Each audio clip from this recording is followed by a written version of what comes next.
Guys, what comes around goes around. Okay, when you ask to defund the police, be careful what you ask for. You might just end up with a city that has more crime and more violence than it had before you defunded the police. And see, a lot of these people, a lot of these politicians think they don't have to suffer the consequences. They think that just the poor folks and the people that depend on the police only know they have to suffer. But sometimes, again, like I said, what comes around goes around. And again, when you take away the police, that affects everybody. And this city councilman in Atlanta who voted to defund the police found out the hard way, as his car was stolen during a city cutting ceremony in Atlanta. Or put it this way, maybe it wasn't stolen, because as the woke revolutionaries would frame this, it was redistributed, or it's reparations. Okay, reparations. Remember that, guys? Stealing things and taking things that don't belong to you for the sake of social justice. Oh, that's reparations. Okay, they're just mad because of history. Okay, let's read this story because this is wild. An Atlanta city councilman and mayor candidate running on a campaign of reimagining public safety. Okay, that means sending out social workers. Okay, became a victim of the city's crime wave Wednesday when his SUV was stolen after an event. 4 people jumped to Councilman Antonio Brown's 2016 Mercedes 450 and took off while he was speaking to a business owner, according to Atlanta police report. Now, these kids were really young kids, okay? I think they was like early in their teens, between the ages of like 6 to 12 or something like that. Crazy stuff.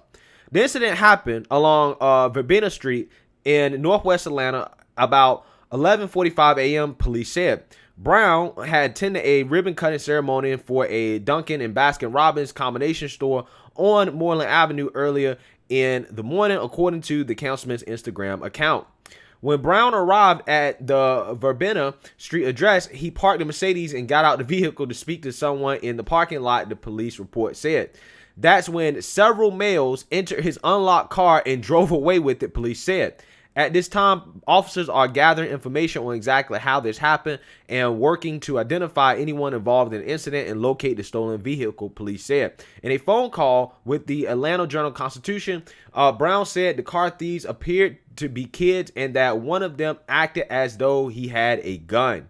Quote, "You don't immediately think, oh, these kids are going to steal my car," Brown said. Like many modern vehicles, Brown's car has keyless push-to-start ignition, and he did not realize it had been started at first. The councilman said he held onto the car and was dragged up about a block down the road before letting it go. He started to go faster and faster, Brown said. So this man got his car stolen, his nice Benz, okay, his Mercedes-Benz SUV. He got it stolen, and while it was being stolen, they was driving away. The man was being dragged down the street. Bro, you cannot make this stuff up. The theft comes within weeks of Brown announcing his mayoral campaign amid an increase in violent crime across the city. Brown threw his hat into the contentious race May 14th, joining the ranks of Councilman Andre Dickens, Attorney Sharon Gay, and City Council President Felicia Moore, who previously pointed to Atlanta's out-of-control crime as her motivation for running. Homicides are up at least 52% from this time last year, while the number of shootings has increased more than 40%, according to the Atlanta Police Department's most recent crime data. The surge has led to an outcry from rattled residents and business owners and pressure on public officials to put the epidemic of violence at the forefront of their efforts. Atlanta Mayor Keisha Lance Bottoms announced she would not seek re-election this fall, setting the stage for a wide-open race for City Hall. Brown kicked off his run for mayor with a platform of reimagining public safety and policing in Atlanta. Earlier this year, he sponsored a city council ordinance to look into the feasibility of restructuring Atlanta's public safety agencies and creating a new city department focused on wellness. Oh, this man woke. He's a victim of wokeness. Okay. City department focused on wellness. Okay, guys, wellness. Wellness is what's going to stop him from getting his Mercedes-Benz stolen in broad daylight. Wellness. Call a wellness officer. Okay?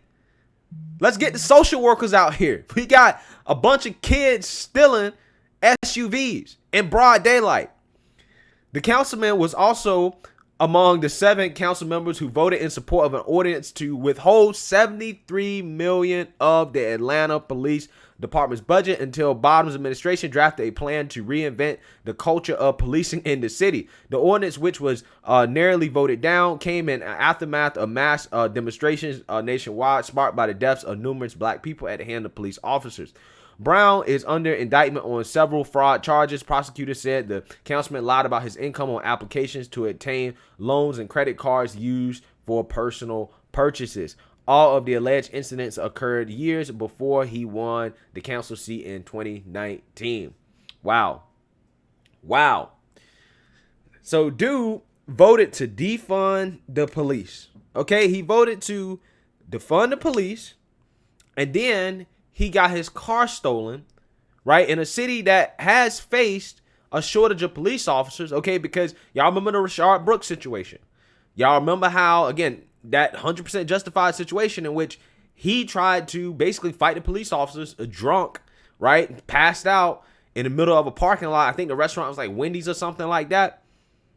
And dude tried to get away and try to fight the police officers. And unfortunately, they had to shoot him.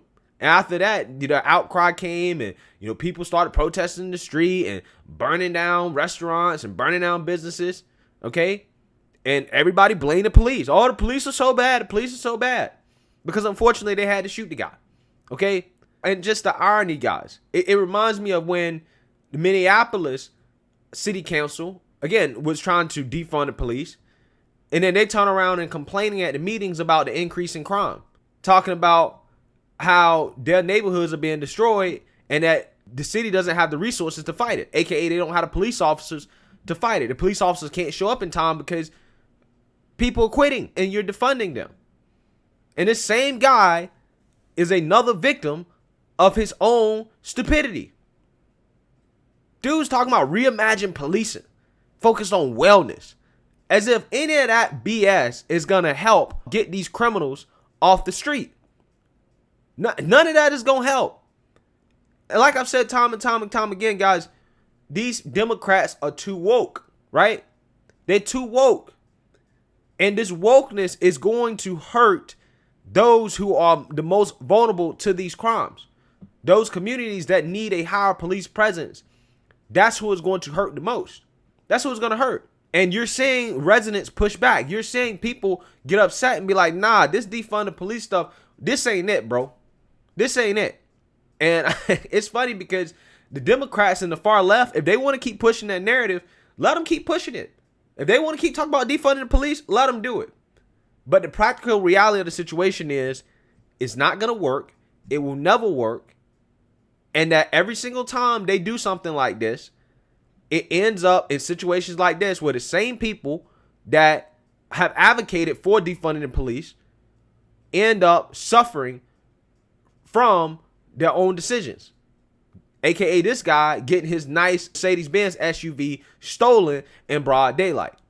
So I hope he learned his lessons, and good luck to him fighting his fraud charges too. He's definitely going to need it. So let me know what you guys think. Make sure you like, comment, and subscribe. Most importantly, share a Black conservative perspective. Peace.